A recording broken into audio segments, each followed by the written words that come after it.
eu sou Maria Eduarda Portela e hoje o Metrópolis entrevista a deputada federal Carol Dortora, do PT de Paraná. Olá, deputada, tudo bem? Olá, tudo bom? Deputada, hoje a gente quer falar um pouco sobre o PL 1958 de 2021, que propõe ampliar para 30% a reserva de vagas em concursos públicos para pessoas pretas, pardas, indígenas e quilombolas. Para a senhora, qual a importância desse projeto neste momento político?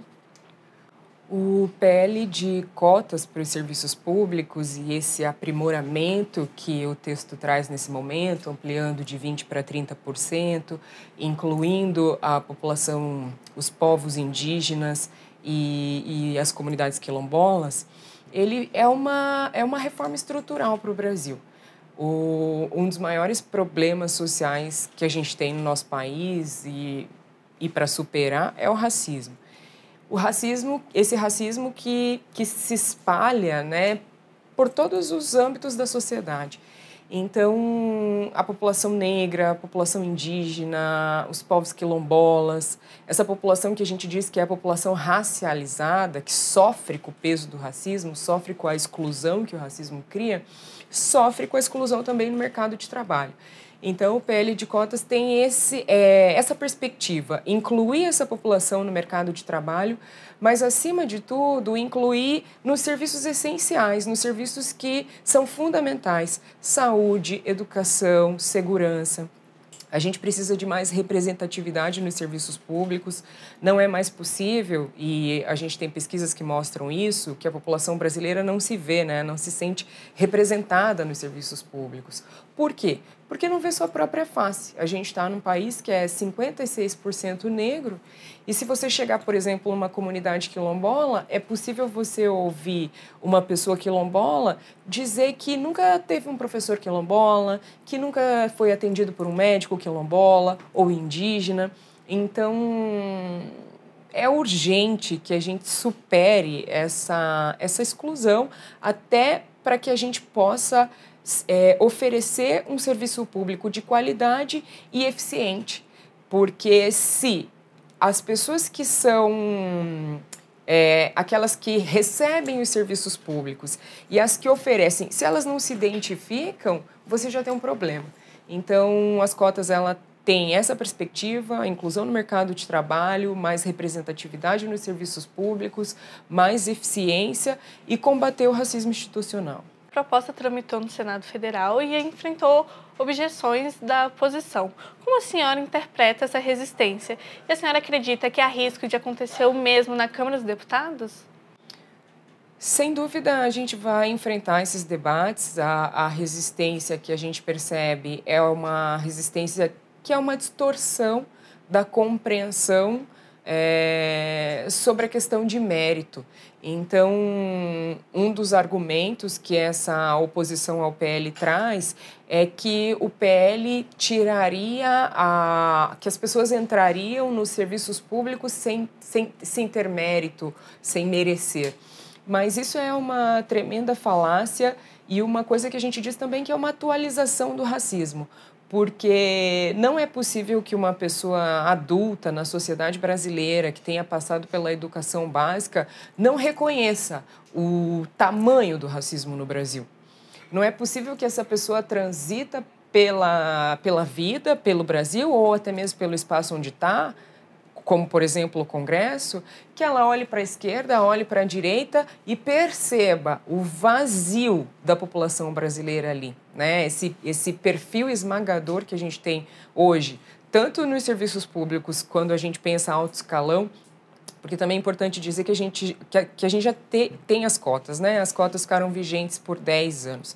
O que a gente quer agora é um aprimoramento, então uma ampliação e inclusão de novos sujeitos. Porque a gente percebeu também que as pessoas negras ficaram nos cargos mais baixos e mais baixos salários. Então, como alguém que está num espaço político, que tem que tomar decisões políticas, que faz parte da construção de soluções políticas para o Brasil, como que essa pessoa não reconhece que um dos maiores problemas que a gente tem para combater, que um dos maiores problemas sociais que a gente tem é o racismo.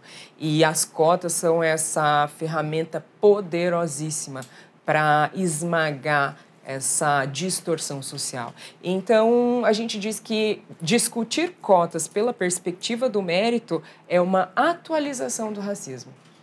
A senhora falou sobre a população se ver, né, dentro desses funcionários públicos. A proposta, além de concursos públicos, também vê a aplicação das cotas em processos seletivos simplificados, que são essas contratações temporárias.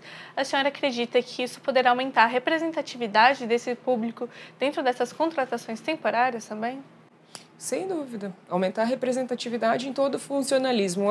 O aprimoramento do texto, ele visa justamente isso. Nesses 10 anos, e as cotas elas são uma política bem-sucedida, onde quer que elas tenham sido aplicadas, é uma, como disse, uma ferramenta poderosíssima.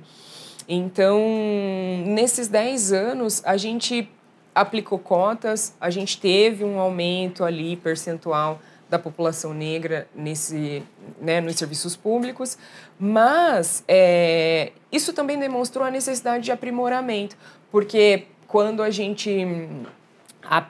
quando as cotas foram aplicadas, elas foram muito fraudadas, pessoas aplicaram da maneira incorreta. A gente pôde perceber, por exemplo, que as universidades foram as que mais fraudaram as cotas.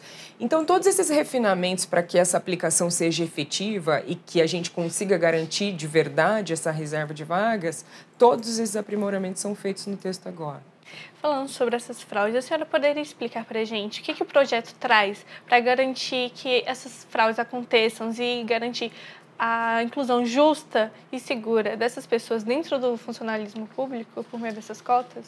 O texto da lei agora garante que na aplicação, na regulamentação, nos espaços onde a lei for aplicada, que ela tenha, por exemplo, a regulamentação de bancas de heteroidentificação. Porque a gente percebeu duas coisas. Primeiro, fraudes de pessoas que realmente dizem que são negras e não são, e né, isso é uma coisa muito triste, você pensar que uma política vem para solucionar um problema e alguém ainda se sente no direito de fraudar essa política, é como se você revitimasse essa população pela segunda vez.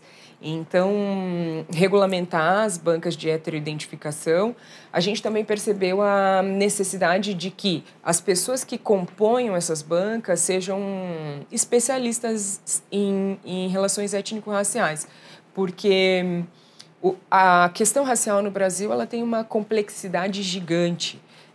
A gente tem coisas como, por exemplo, colorismo, a gente tem uma população miscigenada. Então, existem pessoas que têm até mesmo dificuldade de se identificar, de saber o que são. Então, se a pessoa que está compondo a banca não for apropriada dessa complexidade da questão racial brasileira, pode ser que ela ali mesmo promova mais exclusão. Então, regulamentar as bancas, ter banca com pessoas qualificadas e assim, uma das coisas que a gente percebe é que incluindo pessoas negras, pessoas indígenas, pessoas quilombolas nos serviços públicos, a gente também ajuda a trazer mais nitidez justamente para essa complexidade da questão racial. Porque esses agentes, esses atores nos mais diferentes espaços, eles promovem transformações. A gente viu isso acontecer com os professores, por exemplo. O quanto os professores negros foram responsáveis por aplicar a história brasileira e a história afro-brasileira e africana nas escolas, e o quanto isso trouxe mais pertencimento. Hoje a gente tem uma população que cada vez mais vai se apropriando da sua própria identidade, da sua própria história. Então, esse é o poder da inclusão, né? Deputada, mudando um pouquinho de assunto, a senhora recentemente denunciou que sofreu ataques racistas e também ameaças de morte. A senhora poderia compartilhar um pouco com a gente sobre como esse processo afetou sua vida pessoal e também sua vida profissional? Esse processo tem sido um processo, confesso, muito doloroso, muito difícil, que tem exigido muito de mim. Ontem mesmo eu falava sobre isso. Eu sou uma mulher preta, eu sou uma mulher retinta, meu cabelo é crespo, 4C, Então, durante toda a minha trajetória, eu fui perpassada das mais diversas maneiras pelo racismo, ao passo que isso se tornou a minha especialidade, né? O meu tema de mestrado foi dentro da questão racial. E meu fazer, né? O meu fazer político, o meu trabalho hoje. Sou a primeira deputada negra, primeira deputada federal negra eleita pelo meu estado, com o combate ao racismo sendo uma das coisas mais fortes no meu mandato. Então, eu sou perpassada por isso das mais diversas formas. E há 2 anos atrás, eu já comecei a receber essas ameaças de morte. E como isso foi novo, eu não sabia o impacto disso na minha saúde mental, o quanto isso exigiria de mim para que eu continuasse exercendo a minha função. Então, tem sido um processo de ressignificar, inclusive, as lutas que me trazem aqui. E um esforço muito grande para falar desse tema o tempo todo, né? Você, todo o tempo da sua vida, o seu fazer diário. Hoje eu sou relatora do projeto de cotas para os serviços públicos. Então, o seu fazer diário é você tratar de um tema que te vitimou tantas vezes na tua vida. Eu fui vítima de racismo na escola, eu fui vítima de racismo no mercado de trabalho, eu sou vítima de racismo na política. Com essas ameaças, as ameaças elas têm um caráter racial, são ameaças que falam da cor da minha pele, da textura do meu cabelo. Então, é aquela coisa, né? Ser negro no Brasil é sempre ter que trabalhar 1000 vezes mais.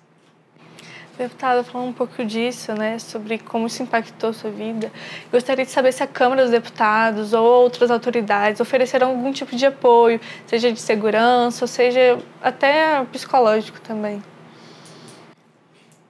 O que eu percebo é que a gente ainda não se organizou efetivamente para receber as mulheres que estão chegando na política, tanto mulheres quanto mulheres negras. As mulheres sofrem muito na política institucional. E a gente já tem a legislação de violência política de gênero, mas a gente ainda não tem uma legislação que abranja a violência política de gênero e raça, que é a violência que eu sofro, uma violência somada. Então, existem vários vazios burocráticos ainda que permitam que a gente tenha proteção efetiva e um protocolo efetivo de proteção. Inclusive, propus uma ampliação para o PL, propus um PL que amplia a violência política de gênero para a violência política de gênero e raça, justamente olhando para esses protocolos. Nas ameaças de morte, por exemplo, a pessoa diz que vai entrar no meu gabinete quando eu menos esperar e tocar fogo em mim comigo lá dentro. Para que essa mudança de gabinete ocorra, é um trâmite tão burocrático que eu não fui trocada de gabinete até agora. Então, a gente, além de tudo, precisa evidenciar a violência que a gente vem sofrendo e dizer como que a gente pode ser protegido. Mas as medidas que cabiam a gente já fez, denúncia na Polícia Federal, na Polícia Legislativa da Câmara. Eu entrei no programa de proteção a parlamentares ameaçados, que é um programa do Ministério de Direitos Humanos, mas não tenho proteção no meu estado ainda. E estou esperando essa sensibilidade, porque foram mais de 40 e-mails com um conteúdo que me tirou o sono por muitos dias e que todo dia eu tenho que fazer um esforço muito grande para sair de casa e realizar o meu trabalho. Deputada, é um tema realmente muito sensível. Eu vejo sua sensibilidade, como a senhora está impactada com tudo isso.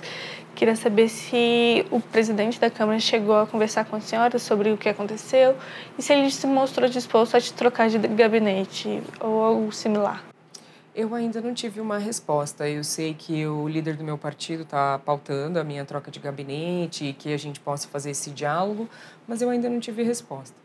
Deputada, para finalizar, diante de toda essa situação, gostaria que a senhora expusesse, né, o que mais o Congresso precisa fazer E o que o judiciário também necessita fazer para que essas coisas parem de acontecer? Ou talvez eles vão esperar algum deputado ser assassinado só por causa do seu tom de pele, porque eles não tomam uma medida. A gente precisa tomar as medidas, é isso, né? A gente precisa elaborar esses protocolos. Estamos numa sociedade violenta, extremamente desigual. Não são só as mulheres negras na política que sofrem o que eu estou sofrendo, são mulheres negras em qualquer espaço. Toda vez que uma mulher, uma pessoa negra, uma pessoa indígena, uma pessoa quilombola, uma pessoa com deficiência, toda vez que uma pessoa que não faz parte daquilo que foi entendido como padrão nessa sociedade, toda vez que ela ocupa um espaço diferente, faz um deslocamento social, ela sofre. Então, uma das urgências que a gente tem na nossa sociedade é a urgência do letramento racial, a urgência da educação para as relações étnico-raciais, que as pessoas saibam conviver. Isso faz com que a gente saia desse contexto de tanta violência. E uma outra coisa dentro do Congresso o Congresso também precisa passar por esse letramento. Não é mais possível que a violência que a gente sofra precise ser tão grande para que a gente alcance um mínimo olhar, uma mínima sensibilidade, um mínimo cuidado. Então, são esses desafios e, mais uma vez, acredito que esse projeto tem o poder de auxiliar nesse desafio, porque pessoas que trazem a experiência que a gente traz vão poder dizer o que a gente precisa fazer, que é o que a gente está fazendo. Perfeito. Deputada, eu gostaria de agradecer a sua participação aqui conosco e falar desse momento tão sensível, né, para a senhora. Muito obrigada. Eu que agradeço demais o espaço para poder falar desse tema, que sim, é um tema sensível, mas é um tema que precisa ser olhado de frente e superado. Eu sou Maria Eduarda Portela e esse foi mais um Metrópolis Entrevista.